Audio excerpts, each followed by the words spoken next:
morning, everyone. Nice little chat we're going to have on is it time to build on the Greenbelt. So this session is in association with the National Housing Federation, and the media partner is City Metric.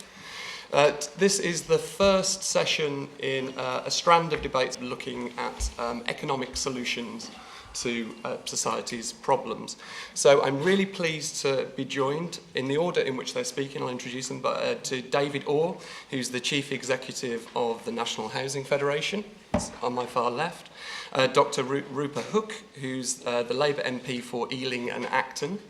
310 hectares of greenbelt land in your constituency. Yeah, it's counterintuitive, and it's Ealing Central and Acton. So, possessive. The nice bits. Oh, sorry. Matt Thomson, next to me, is the head of planning for the campaign to protect rural England, and on the end there is Karl Sharro, who's an architect, writer and co-author of the manifesto towards a new humanism in architecture. So our panellists are all going to speak for a maximum of 7 minutes each, and then I'm going to go straight out to you for questions and points that you would like the panel to address, and we can kick the whole thing around, and we'll sort out the Greenbelt in an hour and a half. So, David. Thank you very much. Well, good morning, everyone, and I think I should start by congratulating you for finding your way to this room.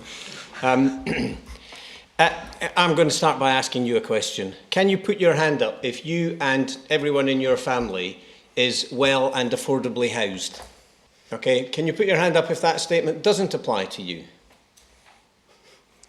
Okay, thank you very much. The reason that I'm asking this is that there are a lot of people who are well and affordably housed who want to protect the Greenbelt, and a lot of people who are not well housed, who can't find anything affordable and have got no idea where they're going to be living in 6 months, never mind 6 years, who are much more concerned about getting the homes built than they are about protecting the Greenbelt. My sympathies are with that group. So, cards on the table right at the start. I think that we have fetishised the Greenbelt and created something which has become not just a protection of some green space, which I'm a big fan of, but has become a monster that gets in the way of good quality thinking about housing and meeting our future housing needs. So let's start with this. I'm sure you all know this, but in 1979, in the nation, there were about 700,000 hectares of greenbelt. Now, let's do this, shall we? Do you think there's more or less greenbelt now than there was in 1979? Hands up if you think it's more. Hands up if you think it's less. Okay. So the people who said more are right. Hands up if you think it's twice as much as it was in 1979. Oh, well done, Harry. Good guess. The truth is that it's more than twice as much. In 1979, there were 700,000, give or take, hectares of greenbelt. By 1997, there were nearly 1.7 million hectares of greenbelt. So, at a time where our population was growing, as it continues to grow, as we've needed new homes and not been providing them, the amount of greenbelt has grown and grown and grown. There is no need or justification for this. What we need to have is high-quality green spaces in urban places and the protection of some parts of the countryside. Of course we have to protect the countryside. But that doesn't mean that you can't ever build anything anywhere, which sometimes seems to be the case. And I just want to talk very briefly about some of the consequences of that. Let's start with rural England. I think there's, I'm speaking at a session later today about gentrification. I think that there is a danger that this whole event is going to be dominated by London and the kind of needs and requirements of London. So I'm going to start by talking about rural England, which I'm sure Matt will want to join in with.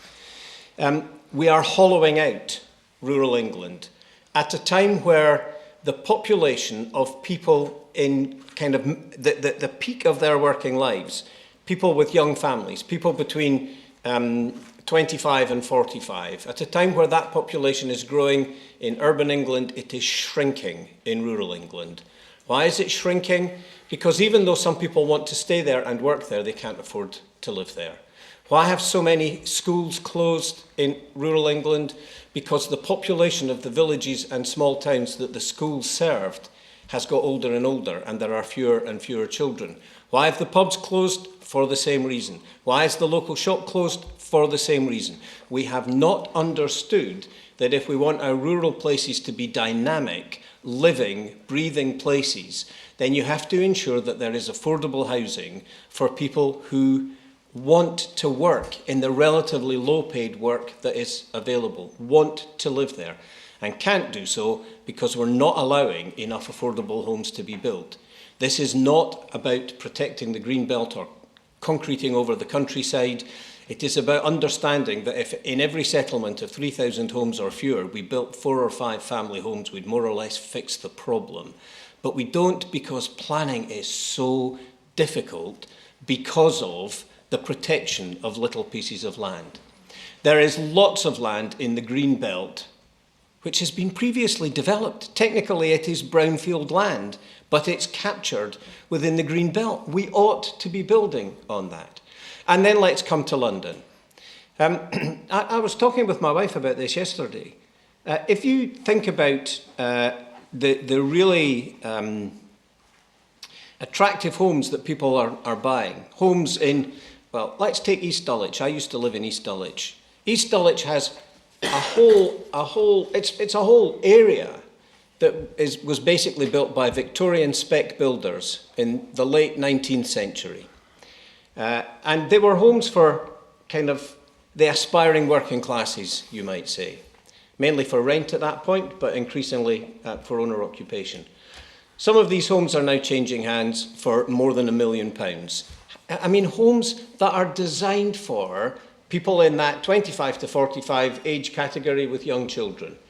And yet you need to have incomes, combined incomes of £80,000, £100,000 to have any chance of being able to afford it. Why? Because we've not built enough homes in London. We've not built nearly enough homes in London and the South East, and we have made it really difficult to do so because we think that protecting the green belt and some of the green spaces is more important than providing good quality homes for people who will keep the country's economy going.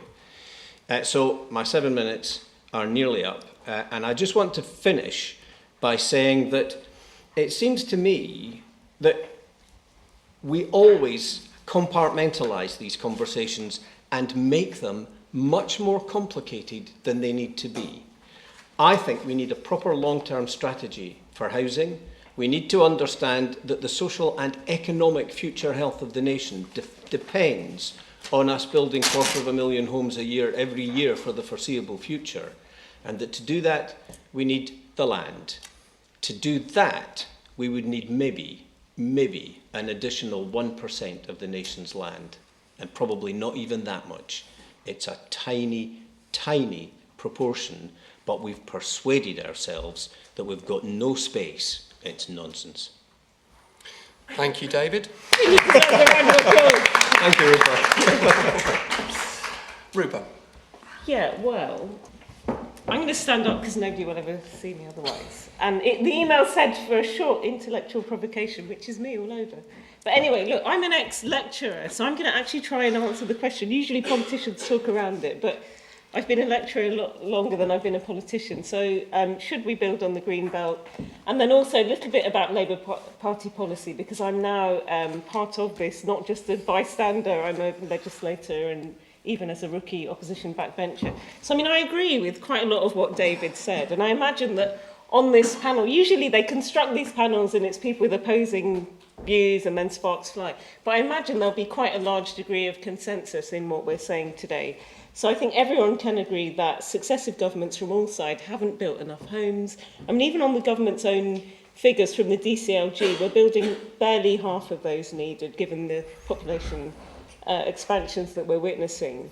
Housing is the #1 political issue in this country. You know, I've only been an MP for 5 months, but I was a candidate for 18 months before that, and the bulk of cases that come to me, I did a surgery on Friday, they're all housing related in some form or other. We have a housing crisis in this country. That's no exaggeration. And particularly in this city, and you know, some of what David was saying about East Dulwich, I see exactly the same things in Ealing Central and Acton. So we do need to bring forward new land into the system. And I think we can all agree that the next generation, one of my offspring is third child cruelty, been dragged along to this today.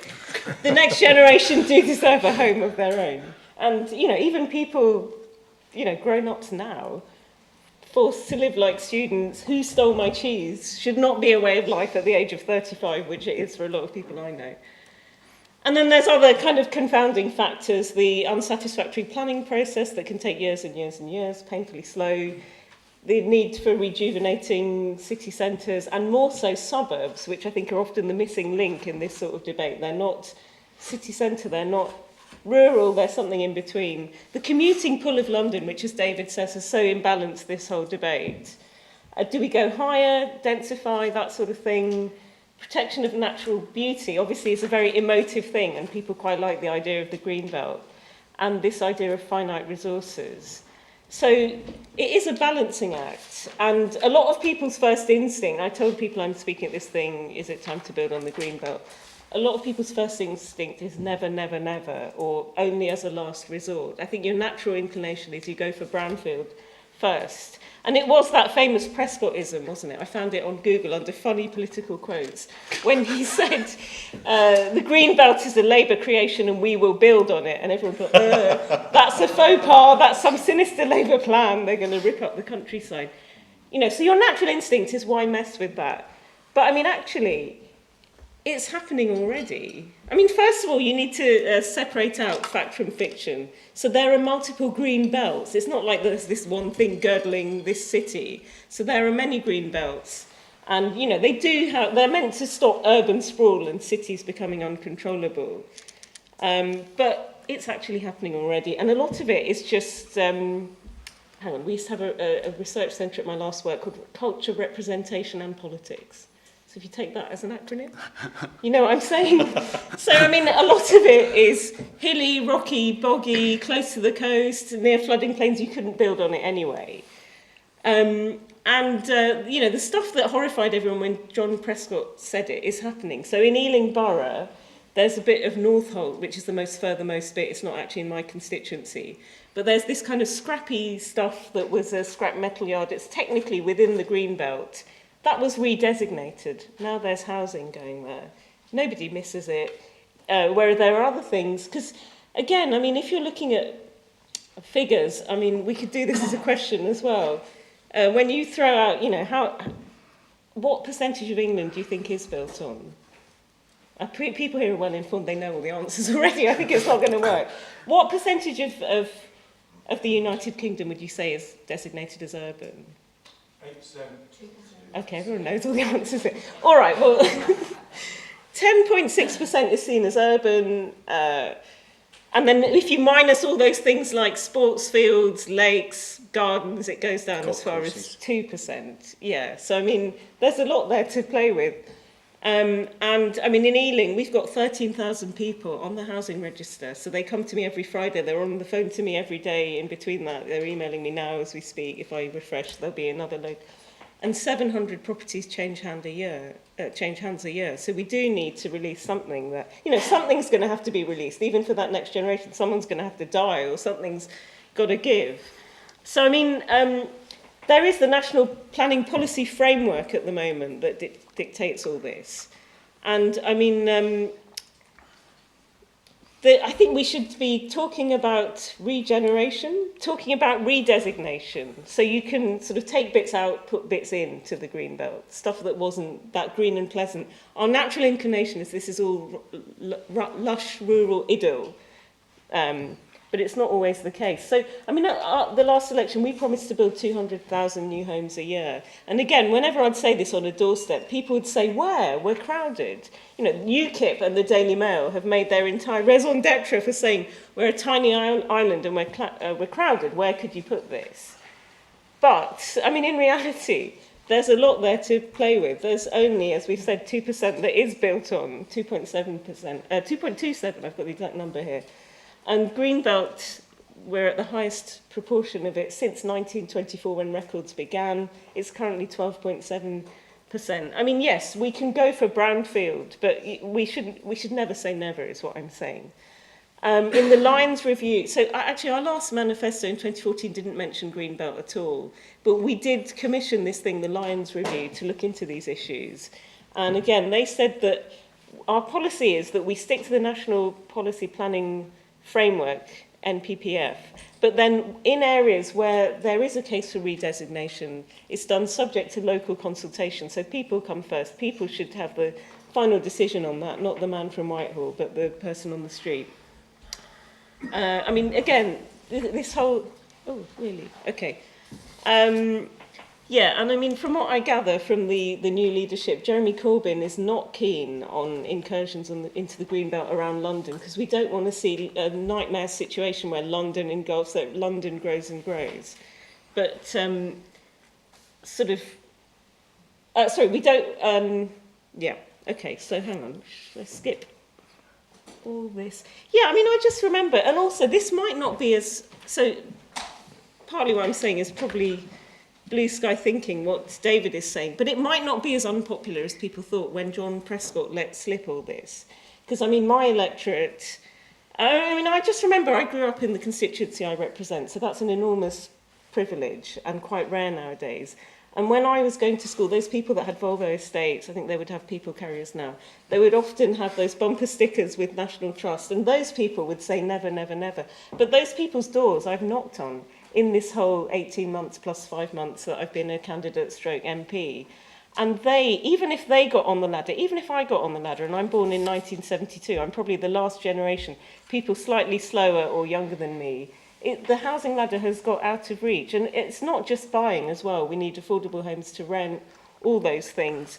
But I mean, oh, it's time up. Guillotine. Okay, well, anyway, I think you've got the gist of what I'm trying to say. I mean, our electorate now is much more mixed than the next generation. Those people aren't going to be able to afford to do it. I think I need some killer conclusion. Never mind. We can have conclusions at the end. Okay, yeah, all right.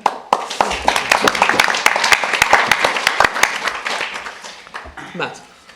Thank you. Before I start, really, yesterday I was chatting to a friend of mine who'd just been up the Shard, and he came back quite astonished at what he'd seen. He was lucky that when he went up it was quite a clear day. It's not always like that. But over the previous year, he's also been up similar towers in Los Angeles and Tokyo. And in either of those places, if you stand at the top of a tower block and look around you, all you see is city as far as the horizon, with the exception of a couple of rocky outcrops, which themselves are usually covered with urban influences like Hollywood signs and telephone masts and so on. If you stand at the top of the Shard on a clear day, you can see lush green countryside, woods and rolling hills, and it's all there within cycling or a cycling distance or a short bus or train ride, accessible to every single person who lives in London. I believe that we lose the connection with the countryside that the Greenbelt provides at our peril, and that just to kind of kick off. Before I go on a little bit further, I just wanted to respond to something that David said, and I should start off by saying that CPRE, far from being a NIMBY organisation, it works with a number of housing associations that the kinds of bodies that David's organisation represents.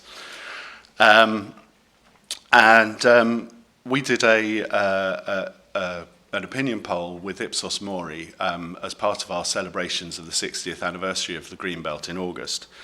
And that showed that 2/3 of people supported the continued careful protection of our Greenbelt. That's 2/3 of people overall. But even if you looked at if you broke down the people who responded to that survey, young people, people living in rented accommodation, pretty much, well, every single grouping within that, at least half of people supported the continued protection of the Greenbelt. So it's not entirely true to suggest that people who are young, poorly housed, or unaffordably housed don't support the Greenbelt. In fact, the majority of people always do. Anyway, just ahead of the announcement of new policies on house building at the Tory conference a couple of weeks ago, it was announced that 11 councils across England have taken 1,700 hectares out of their greenbelt for new housing development in the past year. So that's just 11 out of 360 or so. Of course, not all of them have greenbelt. It's not only the largest annual loss of such land since records began 20 years ago, but also the tip of the iceberg, and we estimate that there's at least 10 times that amount of land that will be released for housing in the next few years through local plan processes. The news will obviously be welcomed by free market commentators who continually claim that we should build on the greenbelt to relieve the housing crisis. We often see arguments, for example, that large parts of the greenbelt are not green and should therefore be developed. But this misrepresents and misunderstands the purpose of the greenbelt, and the word green in the name is irrelevant to the purpose of the greenbelt, which is to protect urban sprawl. But urban containment zone just isn't as, it doesn't trip off the tongue as well. Apart from swallowing up valuable farmland and wildlife, urban sprawl has disastrous and costly consequences for the environment. It leads to increased car use and the neglect of urban areas. In America, the lack of a greenbelt has led to cities such as Los Angeles spreading the equivalent distance in the same time that we're talking about as the distance from Leeds to Manchester. A recent study by LSE Cities estimated that urban sprawl costs the American economy $1 trillion every year. Just for the record, that's an American trillion, so it's a 1 with just 12 noughts after it. Above all, allowing urban sprawl will not provide the affordable housing that we need in places where we actually need to provide them. By contrast, the benefits of preventing urban sprawl are numerous, clear and proven. First, it encourages efforts to develop new housing in well-connected areas that are in need of regeneration. Last year, we found that we could build at least 1 million new homes on suitable previously developed sites across England, including 150,000 in London alone and a further 100,000 in the wider southeast, that's including the eastern counties. There's a real opportunity to breathe new life into wasted and derelict land. And these brownfield sites, which are often closer to economic and social opportunities and amenities, shouldn't be marginalised just because housing developers want to pick and choose the cheapest sites for them to develop and get the maximum profits on. Secondly, protecting Greenbelt means that we continue to provide countryside next door to where 30 million people live. Maintaining easy access to lung-clearing, eye-opening, heart-soaring countryside improves our health and well-being and offers rural activities and fresh air for urban dwellers.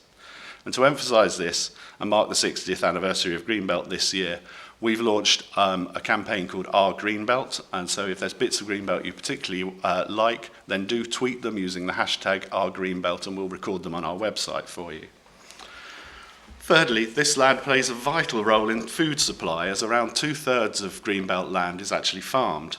We're able to provide urban areas with locally produced food. And this is something to bear in mind and consider to be very important with climate change and population growth, and with a recent New Scientist report highlighting that all of the farmable soils in the world could be lost within 60 years, and that we grow less than 2/3 of our own food in this country. Fourth, it provides the opportunity to revitalise some of our scruffier urban fringes for community benefits. Yesterday's quarries and wastelands are today's nature reserves and woodlands, as can be seen all over the southeast. Now I'm going to skip because I'm running out of time. The Greenbelt is neither the cause of nor a solution to the housing crisis. It prevents sprawl, it protects countryside, and encourages the development of new affordable homes within urban areas. For these reasons, it's vitally important that we continue to protect and enjoy the Greenbelt. And despite the constant bleatings of the house building industry, it is not a lack of supply of land for housing that has led to the current housing crisis. There's plenty of land, and Greenbelt only covers less than 13% of it. Councils have always consistently identified, allocated and granted planning permission for housing sites significantly in excess of house builders' willingness or ability to build the houses. Greenbelt only covers 13% of the area of England, and a sizable proportion of that area is actually already built up, either as villages that are washed over by Greenbelt or as developments that pre-existed before the designation or have been approved since.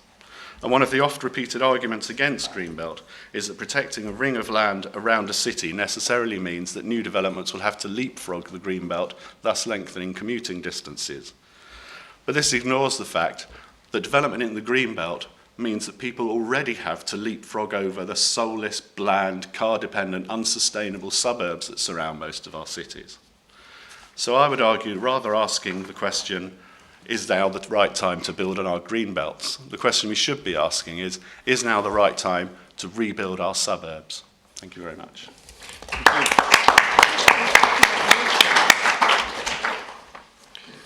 Karl. Since it's Sunday morning, I stopped going to church a long time ago, and I kind of reminded of the moralistic sermons I used to hear in church on Sunday morning by what Matt just said. This kind of nightmarish vision of a concreted over green belt eating up our precious green land, and the image of, that heaven of densification and everyone crammed in city centers to protect this precious land. So thanks, Matt, for reminding me of those days on Sunday where I'm being sermoned at, in effect, no connection to reality. The reality of the matter is, over the past few decades, we've encouraged the policy of densification. And thanks to Rupa and David, because they've dealt with a lot of practicalities of the issue, allowing me to jump more into the real political issues at the heart of this, which is what has the densification led to, particularly in a city like London. We have increased by restricting, creating an artificial scarcity of land. We have made city centers a very valuable location for development, which we're seeing the outcome of today. They're becoming increasingly more and more expensive. All the new developments that the fetish of intensification and densification, building in city centers, planners and academics have been pushing us to do, are all those expensive developments around that most of us can't afford to live in. The byproduct of that is people who don't have the money have either to move out of London quite far in a situation which doesn't provide the infrastructure for them to commute into London, or accept lower housing standards. And this is a product of an irrational policy that says a city like London, which has become the largest it has ever been, 8.6 million, and growing very fast, has to remain at the same size that it was in 1947. This is a shocking form of cowardice and lack of social imagination. Since David gave the example of Dulwich, and there are hundreds of neighborhoods around London, like Dulwich, that were built up in the 19th century in the great boom of terraced housing, which was speculative, by the way. If you go back to that era and read what was being said, you hear similar condemnation along moralistic lines by the rich who hated the prospect of the poor having access to land that only they had access to before. And there's a similar class undertone to the situation today. The rich can afford to build on the green belt today. It will cost them money and investment, but they can do it. The poor and the lower middle classes and the middle classes can't afford to have access to that land. The shocking situation that we're in today is we're lacking the imagination to do what the Victorians did, is they produced neighborhoods that, despite that condemnation, today are considered very cherished parts of London, and they are the parts that everyone wants to live in. And they were built on a very simple idea, it's just one module that you replicate and you put in the infrastructure, and in time they become very valuable parts of the city. So the idea is over here, let's not even be apologetic about taking up more land in the green belt, because that would allow us to grow London in its next phase. Add the layer to London that represents the aspirations of our generation. It invites us to think very radically, come up with new architectural and urban solutions to create neighborhoods that people would really like to live in. Now, the benefit of that is, I do a lot of projects on brownfield sites. That's my job as an architect. It's very complicated, it costs a lot of money, and it's not easy to deliver at all. And it has a lot of friction issues with all the neighbors and kind of established organization in the neighborhood that you have to overcome in order to build. The product of which is you're providing very expensive, aside from a very small fraction of affordable housing, you're providing very expensive housing. take big chunks of the green belt, redesignate them, put a planning code that specifies where there would be green space in there, accessible to people, not having to kind of travel 3 hours to reach it, unlike what Matt suggested. Parks, green networks, all of those, we can build around them, but we can build in a way that represents what our age in. We can put the infrastructure, we can put the housing in, and we can put the green spaces in far more easily, cheaply, and in a much more straightforward way than we have to do it in city center. So let's not go on kind of approach this in a defensive manner and say we're only going to use 1% of the green belt. The figures are all there for all to see. Let's sell this as a positive idea. Much like the Victorians did, they produced those neighborhoods that we all cherish today and would like to live in them. We have to produce a similar kind of neighborhoods that let's not see them as kind of the poor cousins of London neighborhoods. They will become integral parts of London. And we can build radial network train connections to West London where from any neighborhood like that, you can, within 20 minutes, you can be in Liverpool Street or King's Cross. If we have the political will, and more importantly, the social imagination, we can turn the green belt into a space of opportunity that will relieve this crisis that we're about to hit. The reality of the matter, the figure that the 66% that Matt mentioned that we want to preserve the green belt is currently the same figure for people who own their houses in this country, but the situation is changing very fast. Those people have vested interest in stopping us from providing more housing. And the solution they want for us is to basically start dropping down our expectations. You see examples now in London, houses built for 4 people, 10 people live there, so are living in smaller and smaller space. What we're being invited to do in this logic of densification is recreate 21st century slums. What I say is let's build 21st century cities. Thank you.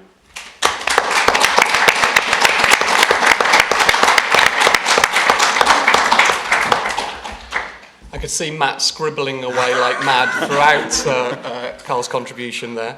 You will get a chance to respond, Matt, but I want to go straight out to the audience and hear your ideas.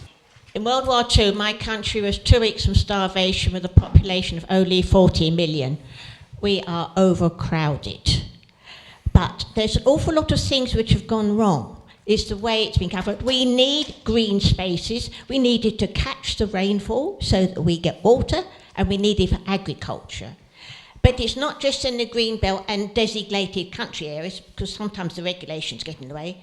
London Borough of Islington's got a million people. You know who the MP is. There's nowhere for the children to play football, and that's just with the round ball, let alone with the other one. But it's the regulations and the idea of zoning that is wrong. And there's nothing wrong with being in a tower block or small flat. Not everybody needs a 3-bedroom house near a school. And the bugbear that I thought when I was in construction was there is no VAT on new build, but it's damn complicated if you're trying to refurbish or adopt an existing building. Get rid of VAT. Would anybody else like to open that part of it up?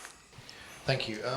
What hasn't really been explored in the discussion so far is how much brownfield land is actually out there, particularly in London. Where is it, and why is it not being built on? Matt said that his friend had climbed the Shard and seen these and compared it to the other cities and said how wonderful London is, but those other cities aren't really famous for being, you know, for everyone who lives in them, like, just being clinically depressed or anything. Those cities still work. So does that not kind of undermine your argument that we need this green belt if all these other cities don't have one and still function perfectly happily? Well, you know, as happily as London, I would say. I'll question whether LA was particularly functioning well, but anyway. My name's Tony Pearce. I've been a local government planner in housing for all my life. What's been said on the panel just doesn't strike real with me somehow. And I thought this was about the green belt and the economy. How do we use building and the land, green belt, to make a new economy for us? Because let's face it, the countryside is been the source of every revolution, industrial revolution, steam, even internet. and it's extremely important to all of us. And I don't see that coming through the discussion. I think the question should we build on the countryside? And I see no problem with it as a planner, to be honest. And I would include the national parks in that, because if for example, if for example, if you take, say, the Avon Gorge near Bristol, beautiful natural feature, it's now got a Clifton suspension bridge that our Victorian predecessors put on, and is now regarded as a sort of wonder of the world, and it is. So humanity, designers, architects, engineers, can improve the countryside with building and development. That's what development is, it's progress. Things like brownfield, I think, are complete nonsense. Brownfield, rural brownfield, I'll tell you, if you built on rural brownfield, I would encourage it, because every derelict airfield in the southeast of England would now be new towns and cities. But let's do it properly, and let's get some imagination, some real feeling into this, that we are building a new economy, that we are building for the future, and that let's start asking us the real questions. How can we best use the land resource we have and plan the infrastructure properly and do some proper planning and imagination? This is a question for Matt Thomson. I understand the idea of sort of building more densely, but living in a flat, as many people do here, has many, many problems, unfortunately. So there are limitations to that. No one's sort of talking extending the green belts building on the green belt indefinitely. I think maybe LA is a bad idea. But if you built even 2 miles out, that would generate hundreds of thousands of new homes. And I wonder if you could comment directly on the huge social gains for people from having their own homes, getting landlords off their back, versus losing a tiny, tiny, tiny fraction of countryside. I think that's the relative harms, relative costs. So that's just my question to you.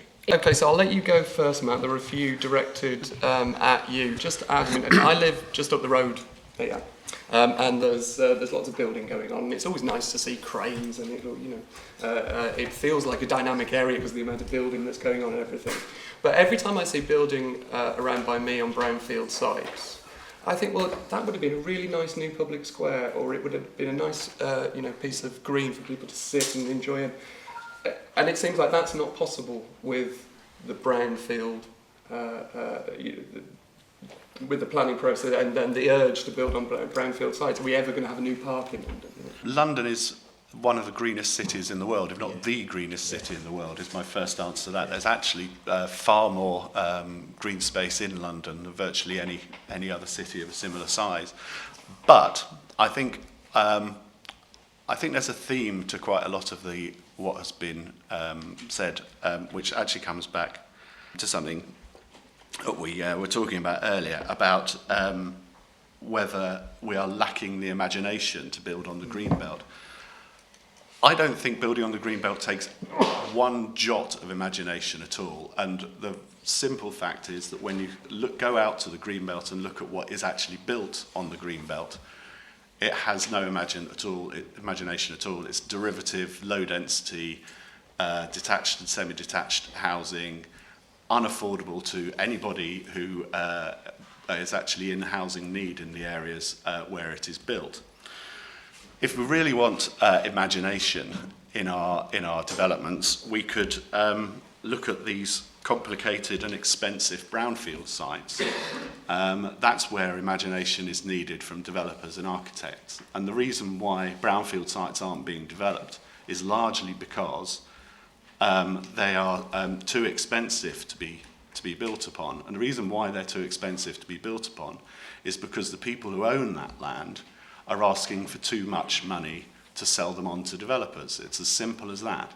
The fact that they're asking for too much money is a national embarrassment, because basically, if you own an old Ford Cortina that has bald tyres, is leaking oil, is covered in rust and wouldn't pass an MOT in a million years, you would pay somebody to take it off your hands. You wouldn't ask for the same amount as you would for a brand new Ferrari. What we have in London, what we have in all over the country is people who've exploited land for decades, poisoned it, left rubble or even existing buildings all over it, and still expect people to pay to clean that up and to build houses on it. And what we actually need is for them to just put up, shut up, and give it away. And that would solve our housing crisis immediately. And that's where we really need imagination, not just going out there and building on the greenbelt. Another issues, why not just build in the countryside? Because the Clifton Suspension Bridge is a marvellous example of something that we've put in the countryside. I actually agree. I think one of the things that we struggle with at CPRE, and I hold my hand up to this, is with what circumstances we would allow development of any kind in the countryside. We're very good at saying what we don't want to see. We're not so good at saying what we do want to see, even though we do recognise that you can't possibly build all of the housing and infrastructure and employment and everything that you need on brownfield sites. And I wish we could say something more positive about that. But the fact is that the reason why people are so opposed to development in anywhere, whether it's in the greenbelt or the countryside or even on brownfield sites, is that the quality of the development that architects propose, that developers are willing to build, is so, what was that lovely acronym? Culture, representation, culture, and representative, politics. and politics. Fantastic, I like that. It's so crap. If we could get people to design better buildings and then build them, people wouldn't object to development so much. I mean, finally, at the end there, Matt said something sensible and I agreed with, which is, of course, we do need better design. And one of the problems that we've had is that we have, over the years, particularly in the 70s and 80s, built a whole lot of really horrible stuff. And we need to get better at that. But I think Matt's just done an absolutely fantastic job of adding 2 + 2 and making mischief. It's an absolutely typical response. Allow 3 homes to be built on the greenbelt and next day you'll have Los Angeles. No, we won't. We just won't, because that is not the country that we live in. We're not in the United States. We don't have freeways. We have a completely different culture, a completely different politics. So it is an analogy that makes absolutely no sense and holds no water at all, but actually scares people. It makes people think, oh no, we can't allow anything to happen on the greenbelt. Otherwise, the whole infrastructure of the country will in some way come tumbling down about our ears. It's complete nonsense. And I think we have to get past this. I am not proposing that we should build on every scrap of greenbelt. I am suggesting that if we're going to think thoughtfully, carefully, strategically about the long-term economic and social needs of the country, then we need not to put exclusion zones. We need to look at some places and say, yeah, it makes no sense to build there. And other places to say, yeah, actually, it does make some sense to build there.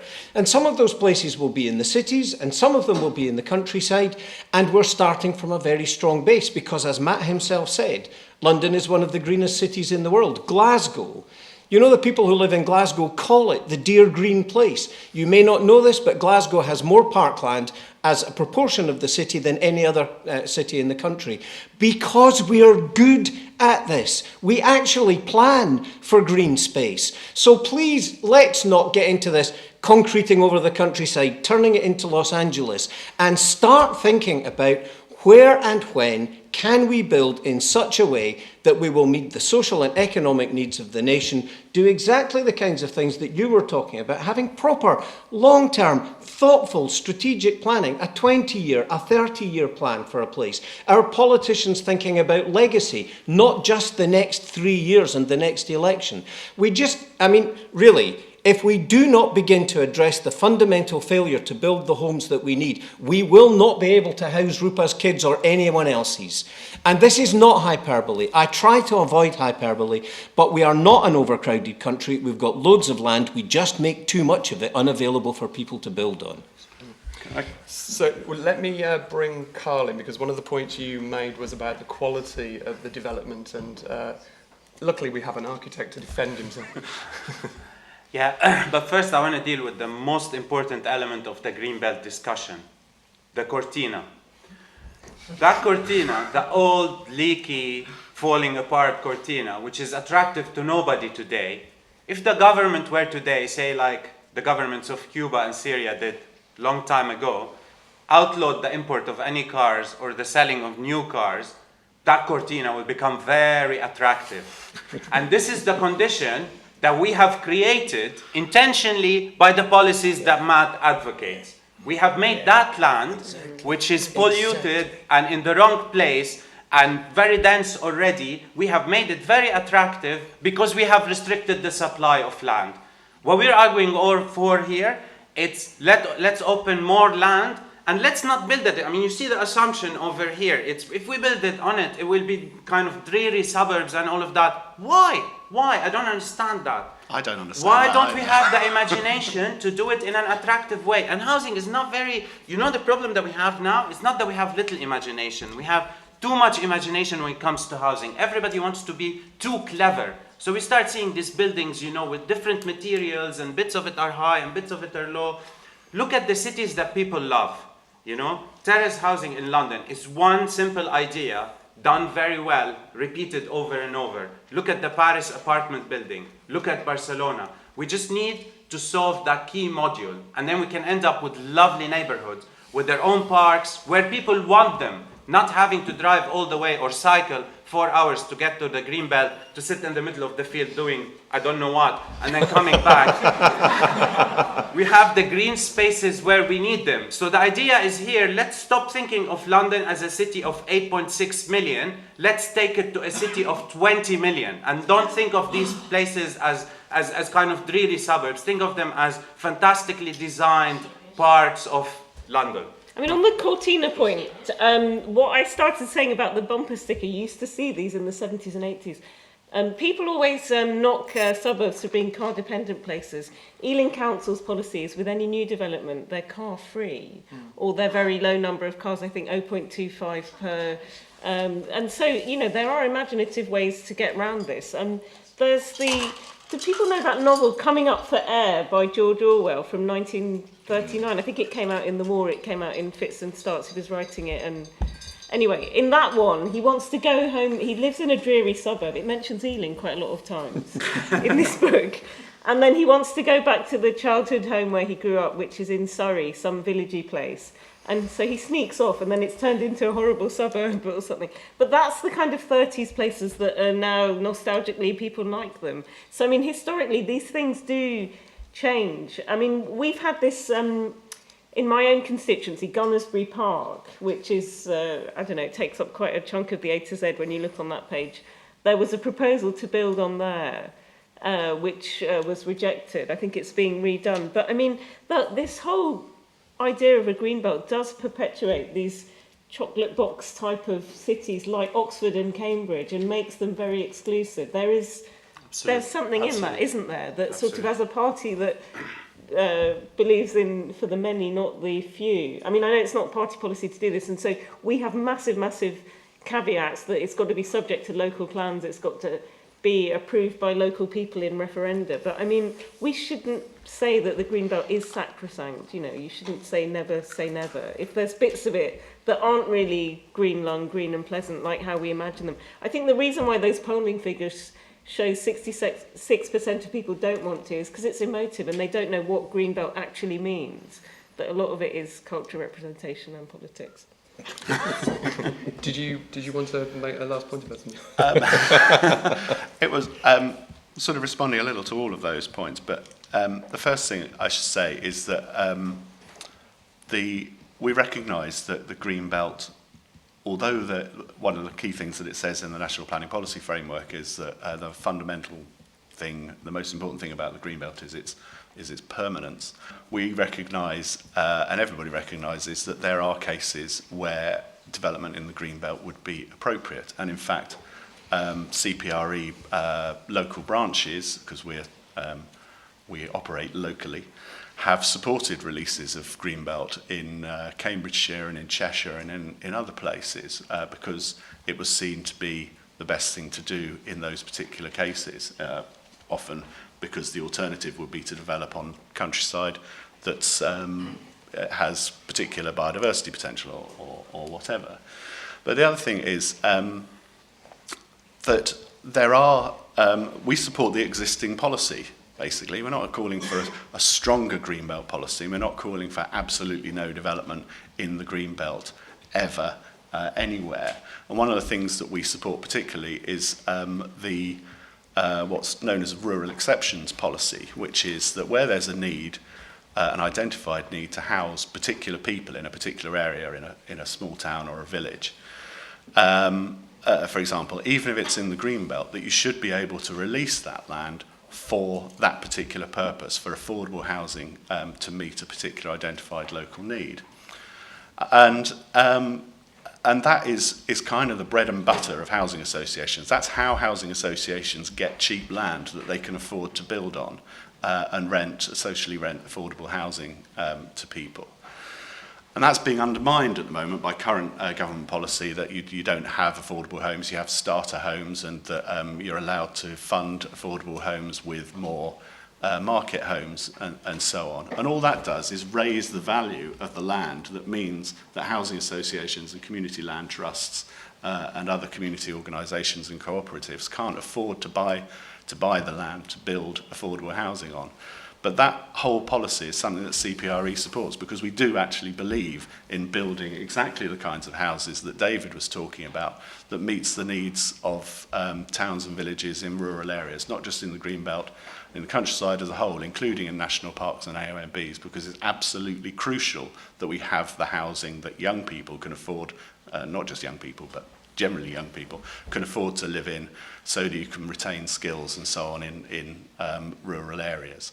What we get when we start talking about ending the Greenbelt, removing Greenbelt policy and all that kind of thing, is a massive upsurge in the value of land in our areas around cities, which makes them not only unviable to provide affordable housing on, but also unviable to farm and to provide recreational space and so on. So it's a false economy. If we're talking about this in an economic perspective, the Greenbelt benefits the economies of towns and cities, not just from the point of view of the well-being of their residents, but also because it provides crucial ecosystem services and the like to those towns and cities. And that's the reason why, one of the many reasons why it is very important to continue to protect the Greenbelt as a whole, while still allowing little bits of it to be picked apart to meet identified local needs. And I completely agree with David on that front. Okay, so a London, well, more than twice as big as it is now. People like that idea? Is that good? I mean, we hear how marvellous London is all the time. Don't we want more of it? Any more questions you'd like answered? Karl reminded me of my past. I came from a socialist country. We have brilliant visions that we all live in fantastic cities surrounded with greenery. If only profession, if only these counter-revolution could get out of the way, the architects, engineers, and engineers of human soul will have a free range and will create a new society. We know how this ended up. My second point is that in the 70s, there was a little episode we said we made mistakes. So professional was not up to the job. We were given free rein, we could build, but we really failed abysmally. My point is the construction industry and my profession didn't actually change since 19th century. So we made green belt soft target. If only we are allowed to build a green belt, give us another chance. I don't think we are up to the job. You said that, yes, we know how to do it. My point is we still don't know how to do this. We need to really prove ourselves on suburbs or with new ways of housing. You don't have to look far away. You can look in Berlin, the city which shrunk from 5 million to 3 million, to Moscow, which expanded, and learn from there. So I think we need to improve in order to deserve right to build on the green belt.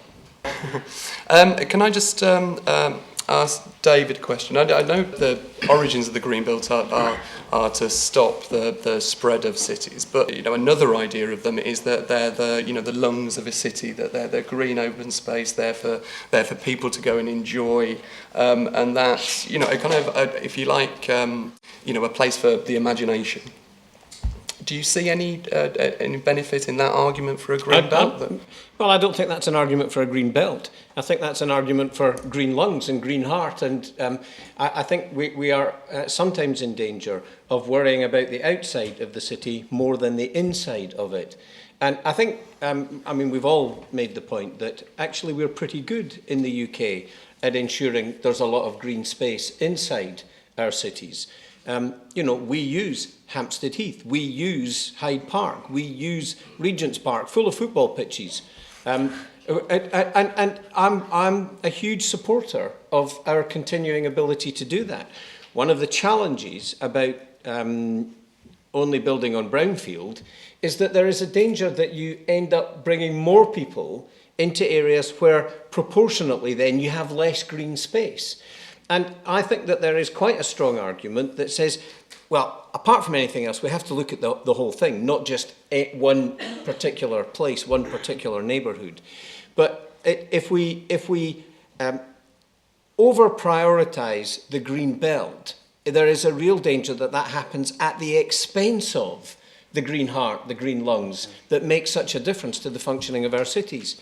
There were a couple of questions that you asked earlier that no one has answered yet. So we have enough brownfield land for 4.5 years worth of housing development at the rate that we need to build new homes. If you assume that we need somewhere between 200 and 250,000 homes a year, we've got enough brownfield sites for 4.5 years. And that will not solve our housing problem. So anyone who suggests that all of this will be fixed by only building on brownfield is wrong. I don't think Islington has a population of 1 million. I think it has a population of something just shy of 300,000. As soon as this is finished, I'm going to get my iPad and I'm just going to check football pitches in Islington, because I'm pretty sure there are some. And I think we overstate. Yeah, but I think we overstate some of our anxieties about what happens inside cities. And I'm very struck by the fact that if you take all of the development in Surrey, leafy suburban Surrey, more space in Surrey is given over to golf courses than it is to people's homes. Okay, well, let's check this. Let's check this. Because actually, the amount of land that accommodates homes, and this includes gardens, the amount of the country that accommodates homes is about 2.5%. I mean, and that's 25 million homes. We don't need to use very much more land to be able to build the homes that we need. But we do have to think strategically.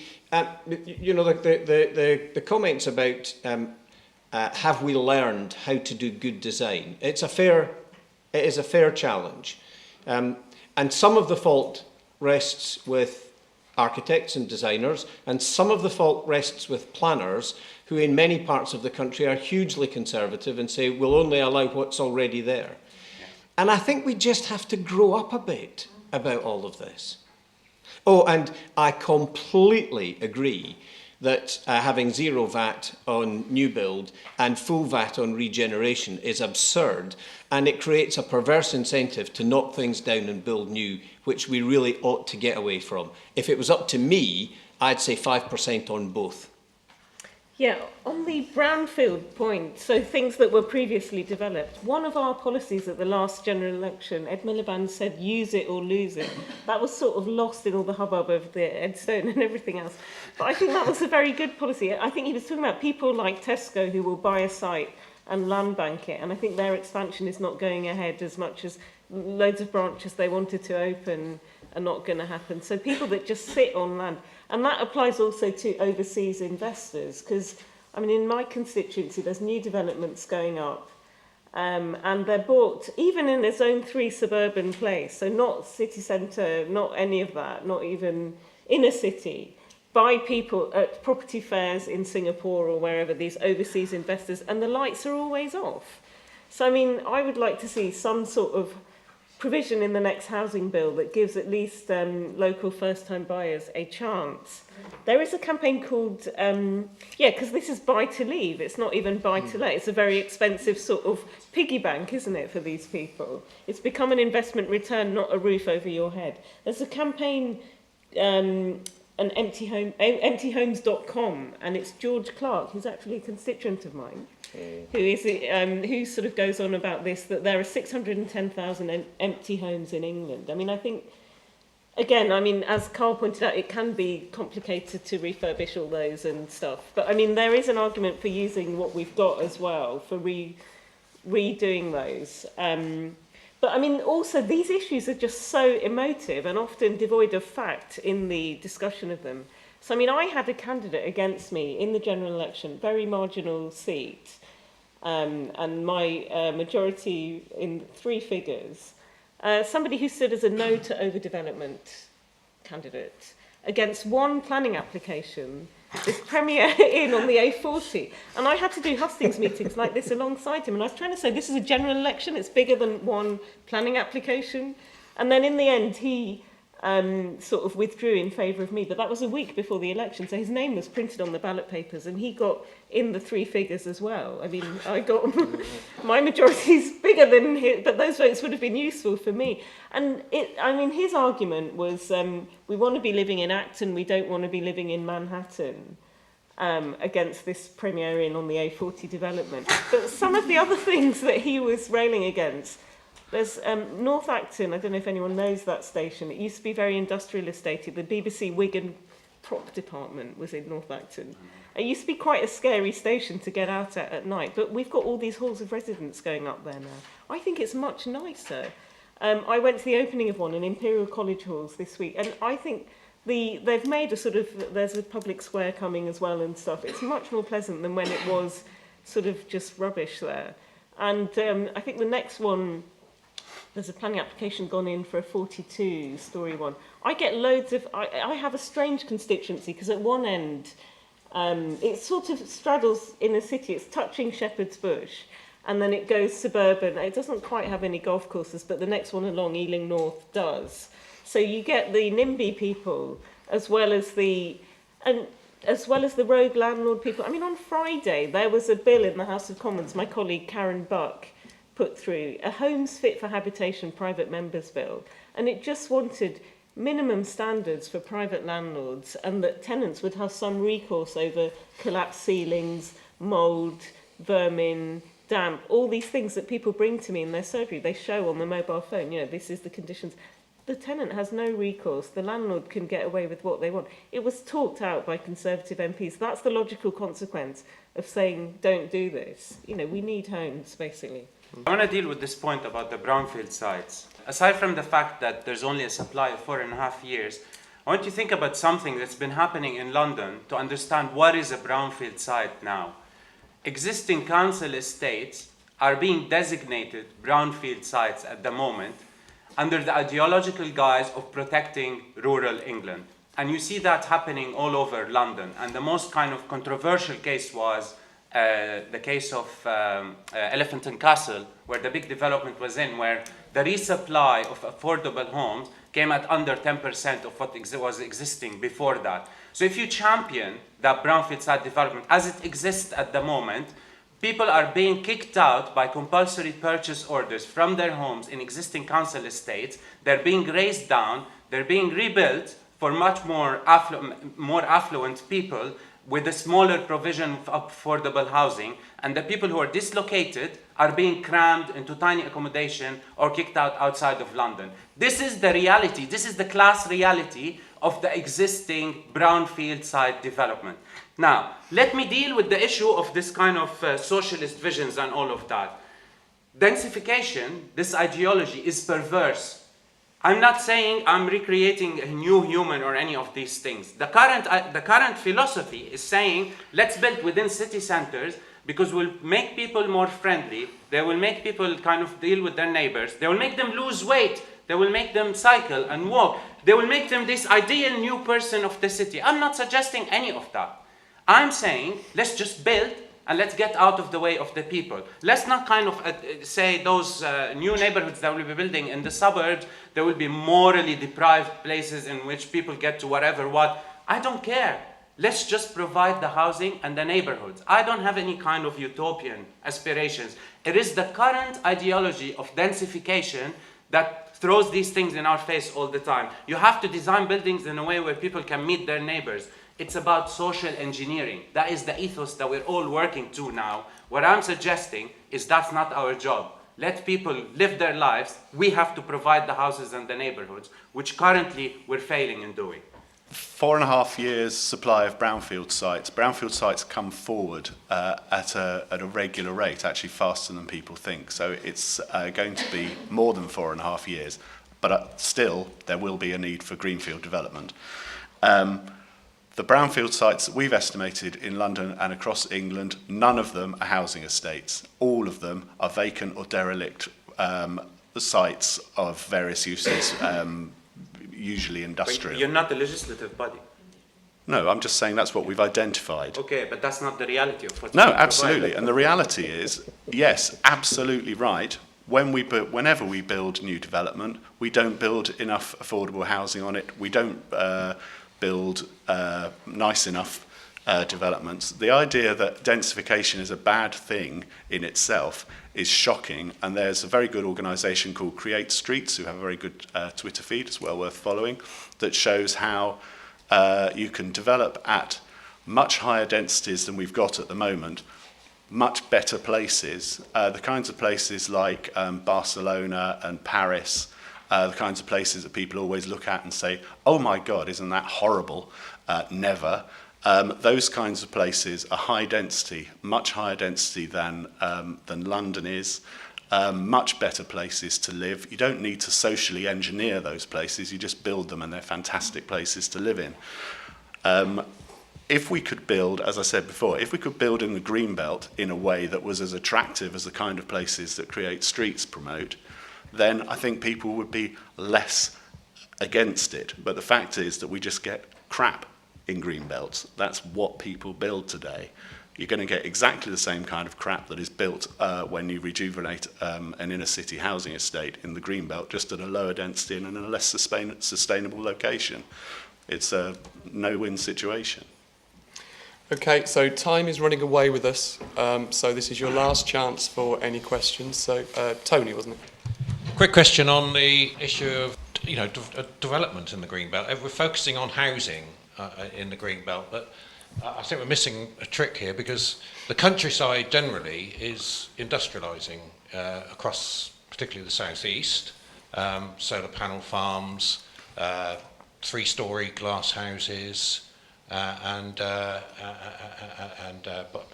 I work at the moment in Cambridgeshire, biomedical industries popping up in every farm, office parks, and office parks and so on. So the countryside is industrialising very fast, actually, but not in the green belt. The green belt is missing out on that, and again, I just want to stress that we're talking about economy here. So the question is, how? The question is, do you recognise that it's not just housing, it's actually the character and development in the green belt, and the need to decide how we use it, and not just have it for where I worked in Essex recently. The Greenbelt area there was just turning into horse menages. I don't know whether you know what a horse menage is. It's the size of 2-3 football pitches for 1 or 2 horses, and billionaires, millionaires moving in and using it as their playhomes. I don't really know much about the question I'm going to ask, but I heard Andrew Boff, one of the Conservative candidates for the London mayoralty, at one of the hustings say that there is a lot of public land that's held by people like London Transport, for example. And he came out with this idea, I don't know if this is wacky or not, I'd like your views on this, that if there should be this should be publicly available in terms of the information on what land is out there, then people can pitch for actually having a portion of land, a parcel of land, which they then build their own house on at their own cost. And then when they sell the house in X number of years' time, at that point, they then pay back the value of the land that they're built on. I mean, is this just pie in the sky, or is there some truth in this? And how much land is actually held by these public bodies that is not released? Matt's saying the stuff that we get built on the green belt now is crap, is kind of semi-detached and detached houses. But I thought that's what people want to live in. They want to have a garden. And so I'd like to see him go to one of those people living in that crap saying, your house is crap. So I think you might come away with a punch in the nose. And it's a cheap shot, but I just wonder, there's already building in the green belt, lots of converted barns as far as I can see. If we stop calling it the green belt and call it the banker belt, do you think we'd be more keen to build on it? I just wanted to ask, because it seems to me that a few of you have spoken about sort of using the reasoning that we need more affordable housing, but I'm very sceptical that even if we build on Greenbelt, that will achieve any more affordable housing, because I just don't think that there's enough incentive for people to build affordable housing, and I wonder if that's clouding the debate of whether to build on it. Hi, it's just a really simple question, which is, from what Karl was saying, we seem to be having a real lack of ambition in the discussion, because historically what we seem to be facing is a housing policy which has lost any sense of ambition to actually build new towns, or actually go under the moniker of town planning. And actually, can we actually do any, and realistically, can we satisfy housing needs and desires for the 21st century unless we actually start thinking about building new towns? Totally new towns of 10,000 to 50,000 to 100,000 populations. To build on this person's point, if we do build new towns, do we build the new towns that were envisaged kind of in the 60s, things like Milton Keynes and stuff, where firstly they were intended to be very green within them, and also they were always to be protected by their own green belt, and build a new one every 30,000 people, if I remember rightly, from Ebenezer Howard's like Garden Cities. Is that a solution, or do we end up then with the same problem that we have around London and other big cities, just repeated a million times and on a smaller scale? I'd just like the panel's view on these vanity projects of 40 plus tower blocks that are springing up around London in particular, and whether we think this is the ideal form of housing for the future, and are they going to in 10 years' time be derelict and pulled down like the Aylesbury? So I've left quite a lot of time for everybody to sum up, and obviously there's quite a few questions there as well. So if you want to take the two at the same time, if you like. I'll mix the order up a little bit, if that's okay. So Rupa, would you like to go first? Yeah, I mean, I think these are all kind of related. So the point about the 42 stories, I think, is that I worry about the height of that. And, there's issues of rights of light and things like that. I think that in a way, these things should be in sympathy with the local architecture. I mean, that side of the A40, it's more commercial industrial than residential. But I mean, it's linked to the idea of these completely new towns that we need to have. And I think Gordon Brown was very keen on eco-cities. Sounds good, doesn't it?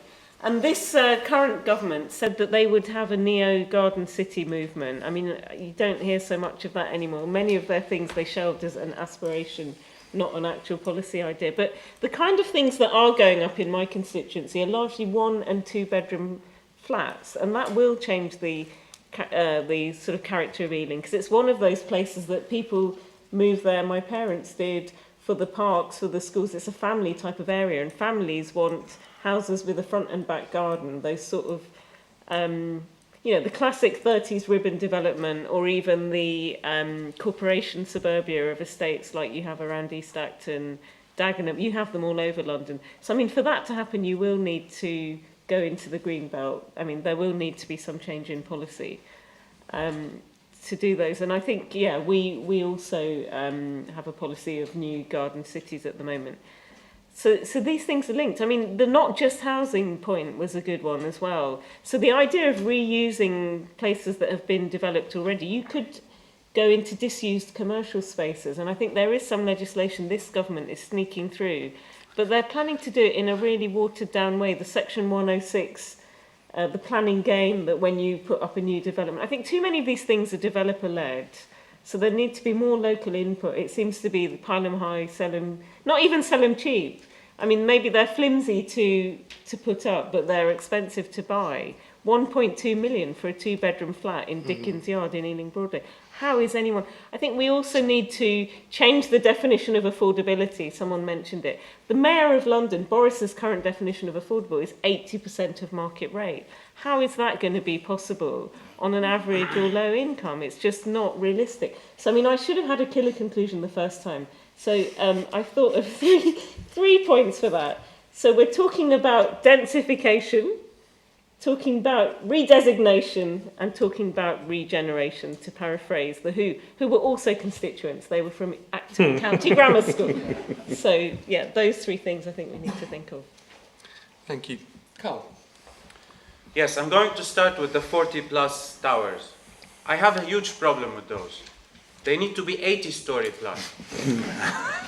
If only so that people can get on top of them and admire the precious countryside.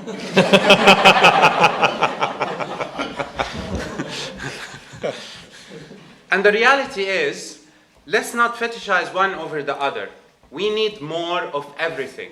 We need dense inner city developments, and we need to develop in the countryside, and we need to do more everywhere. Okay? We need more of everything, in short. We need new towns, but they need to be informed by economic reality. We can't just start slapping them around the place. And that's the problem with a lot of what the government is proposing now, and the previous government proposed, is they're not proposing the housing and the new towns and the garden suburbs in the right place. And it's not linked to economic reality. Point is, we need more joined up thinking, more ambition and vision in terms of planning, but we need more of everything.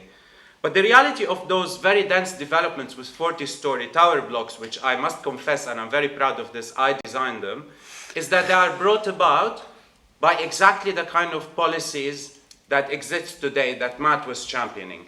They are the valuation, the extreme kind of restriction of land, and valuing this process of development and densification that's making them increasingly higher and higher and higher value. So next time you see one of them coming up next to your house and you're upset, know the reason for that. And if you can't provide the land, then that's the solution is that London is going to become denser and denser, and that's going to mean more problems in terms of daylight and proximity and all those things.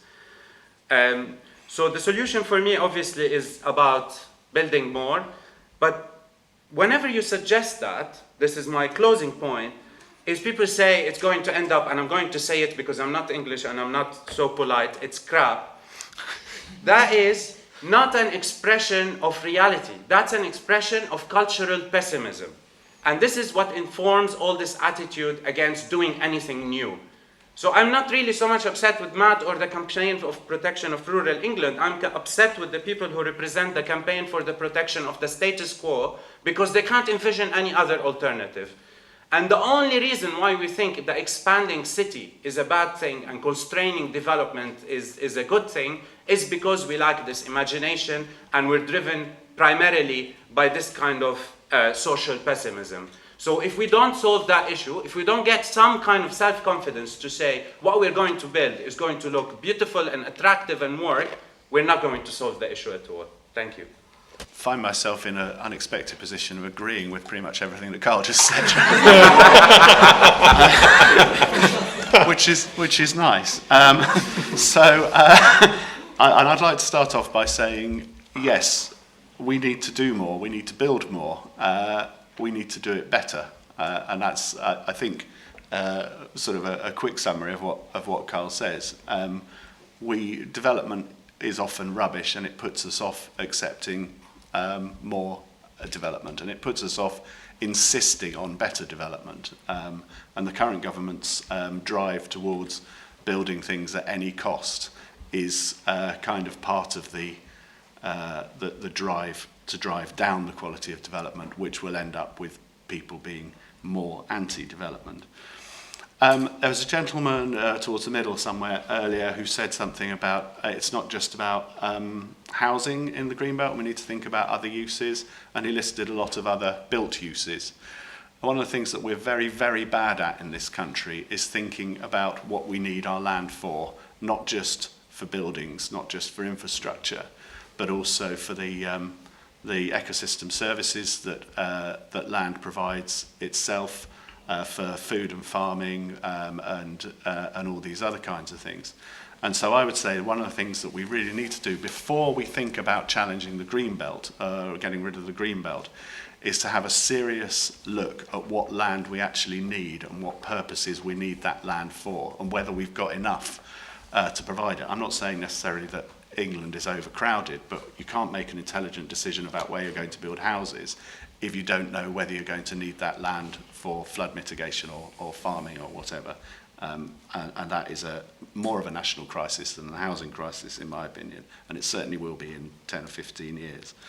And finally, the thing I think that we need to address is what actually results in the reason why we get these tall buildings and the expense of land and property in London isn't to do with the so-called restrictions on the supply of land, because as I said, there is no restriction on the supply of land. We grant planning permission for enough stuff. We grant planning permission for way more than the development industry is prepared to actually build every year. And that's to address the way in which we buy and sell land. And it's the way in which we buy and sell land and the way in which we encourage speculation in land that leads to these spiralling high house prices. And we've had dozens of reforms of the planning system over the last 30 years that are all meant to address this and never have done. What we actually need is a reform of the land speculation and sale, the way that works in this country. And just the one final point, the Greenbelt policy is working perfectly well. Let's keep it as it is. Thanks very much. Last word, David. Okay, so 3 very quick things. First of all, density. We assume that high density is low quality and low density is high quality. There is no reason to make that assumption. There are plenty of places that are high density and high quality that people love to live. At Bedford Square, Edinburgh's New Town, the Georgian Terraces in Bath, they're very high density, but they're very high quality. And I think the first part of our challenge is getting rid of this idea that only low density can be high quality. Let's try and do both. Secondly, I think the comment that Tony was making about what do we use the land for. There are 3 regions of England at the moment that are significantly driving economic growth for the UK. London, the South East and the East of England, Cambridgeshire. A lot of that is characterised by high value jobs with high wages that require high levels of skill. And the problem is that even people who have good degrees and get these jobs with high wages, they can't afford to live in these places because house prices are even higher. We are in real and severe danger of losing these people, not to other jobs elsewhere in the United Kingdom, but to jobs in Sydney or New York or Amsterdam or Paris, and losing some of that skill. And if we are to think coherently and rationally about our future economic success, we cannot do that unless we have a housing policy that is fundamentally linked to economic policy, and economic policy that's fundamentally linked to housing policy, so that we're able to develop both of them in harmony with each other. And so the third point is that we have to do something about planning. Of course, it's right that there are planning consents given, usually after a tug of war and a bit of a battle, and sometimes because the planning inspectorate comes in and says yes, where the local committee has said no. But too much of planning in this country, not all of it, but too much of it is even called development control. And as soon as you call something development control, then it's negative. What we need to do is re-engage with the idea that planning is something which is structural, creative, optimistic about the long term, about envisaging better places where the economy, the housing, the infrastructure, the parks, all of it is part of a proper long-term optimistic strategic plan. And we don't get nearly enough of that in the way that planning conversations happen. Thank you very much. Can we thank our panel, please?